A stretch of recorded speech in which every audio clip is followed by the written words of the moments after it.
uno de sus huevitos, ¿verdad? Ya está jalando sus huevitos para debajo de ella.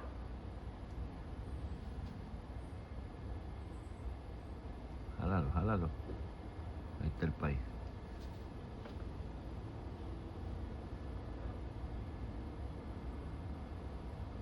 Se está acomodando ahí, está poniendo los huevitos debajo de ella porque tiene como 10 o 12 huevos. Ya veremos.